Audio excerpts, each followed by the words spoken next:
Greetings, all. Looking at the night sky, it is beautiful. Very well. There are some clouds, yeah. The moon, but it's beautiful. Just doing a little walk and enjoying the evening cool of the evening. But there, during my walk, we met a lot of people and conversations all about, not all of them, but especially among the men, it is about Donald Trump, his actions, and the war. Some about who started it and what's going on, and the regular things that you see in the news and on YouTube and all.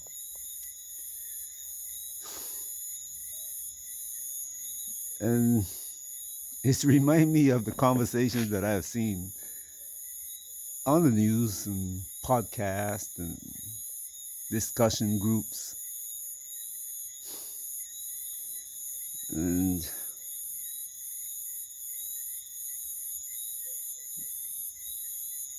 not all of the things. And I've been in some discussion groups that go a little bit in depth about the issue.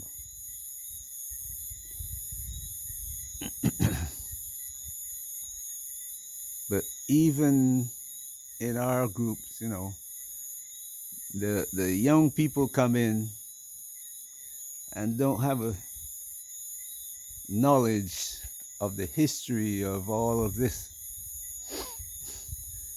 So it's not easy for them to grasp.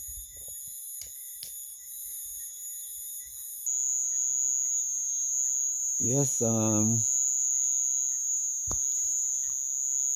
people are asking questions because they don't have the history, they don't have the knowledge.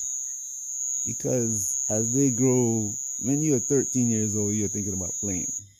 When you're 15, 16, 17, school, 18, 19, 20, girls, video games. The world has not fallen on your shoulders yet.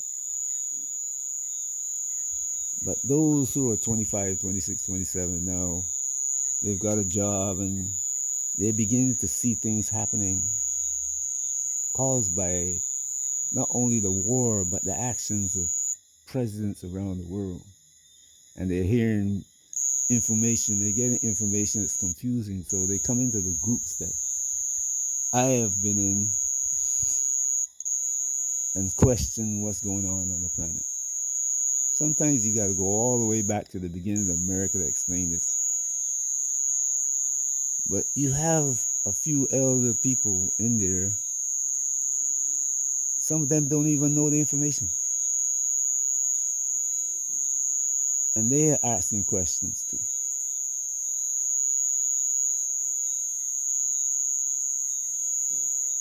We're learning.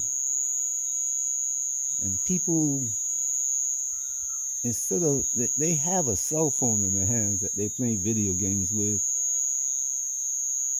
But that thing is one of the most valuable piece of equipment that exists. They didn't make it for that. They made it for entertainment. So while you're looking at that, they can do all their plans, they can execute them. A lot of people are putting out confusing information, and some of the information is meant to mislead people. Like if I made a statement that says, you know what, such and such a nation is planning an attack on their neighbor.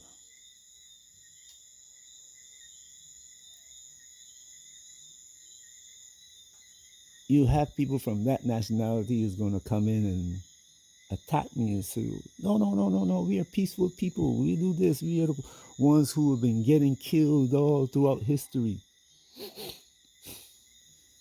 But if you watch what they do and you go read the history, it will tell you different.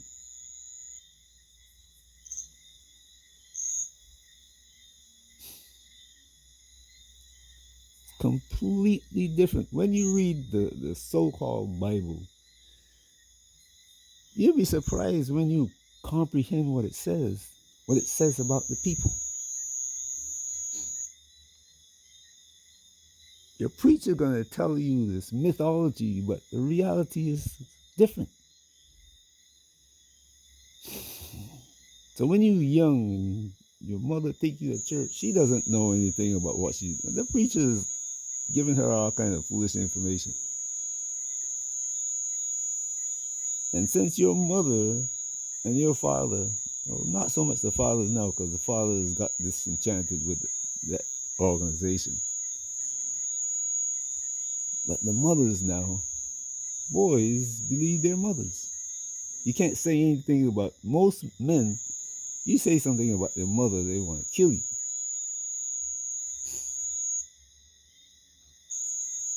So what the mother do, they're going to follow.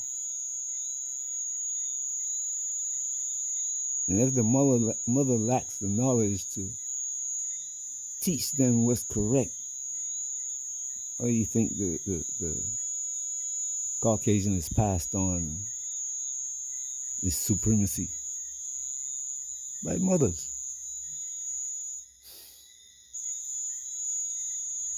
But we are coming to a position now where the knowledge that you're gaining is going to be needed. I mean, I hear people in Barbados talking about the war, but they're not talking about the consequences. Nobody's looking down the road at this and saying, already there's shortage of fuel. Already countries in Europe are shutting the lights off, saying, we got to worry about too much lights because the lights are affecting. You can't see the stars at night. They don't want to tell the people, hey, we're running out of fuel, so we got to conserve. So that's why we got to turn off the lights in your neighborhood. Crime is going to go up, but stay inside.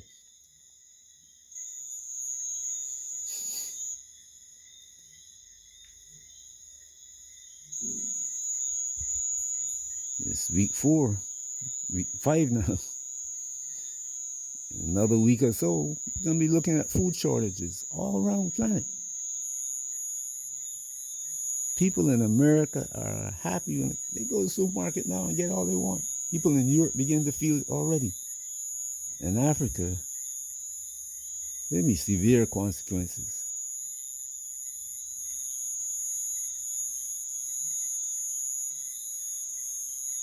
But Africans are not talking about that.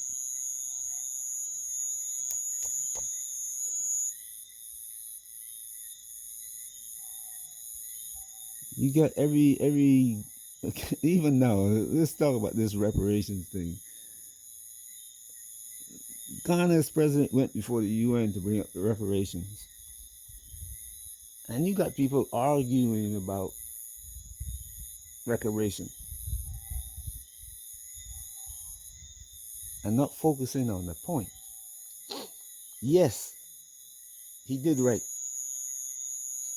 One person speaking for everybody is the right thing to do. But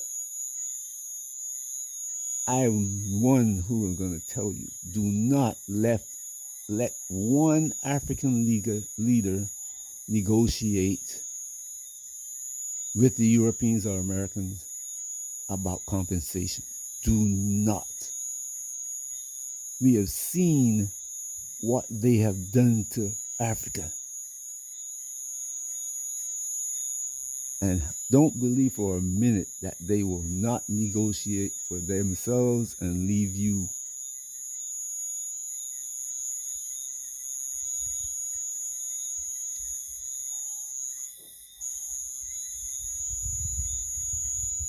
do not believe for a minute that it won't happen that way.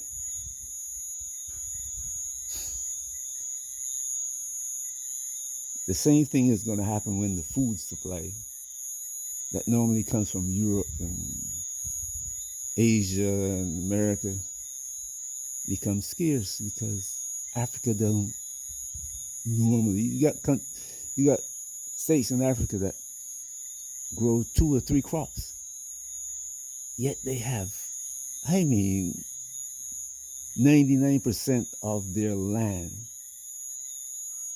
is uninhabited.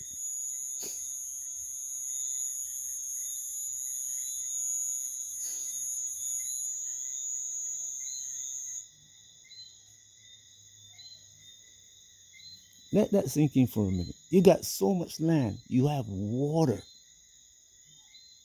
but no irrigation system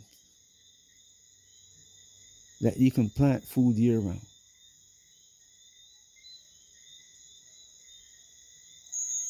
That's what these leaders have done to their states.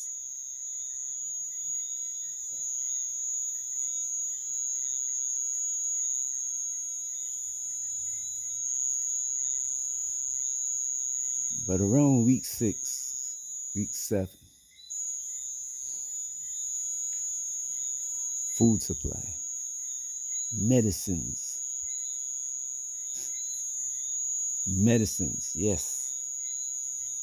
It depends on oil and the location where they are made. India, China. And yes, you can fly a batch of medicine from China to Barbados, but how much will it cost? Is it profitable? Can people in Barbados afford it? From India, how much will it cost? Can people afford to pay the price?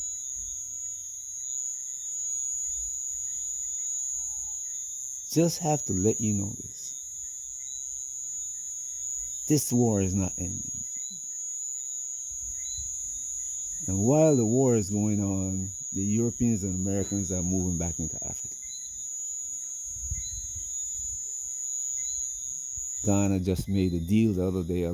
While people were watching the UN, Ghana signed on. And it's not only Ghana, Nigeria, Kenya, the PhD from Kenya who was the president. I mean, the man who was supposedly has the knowledge, you know. Uganda,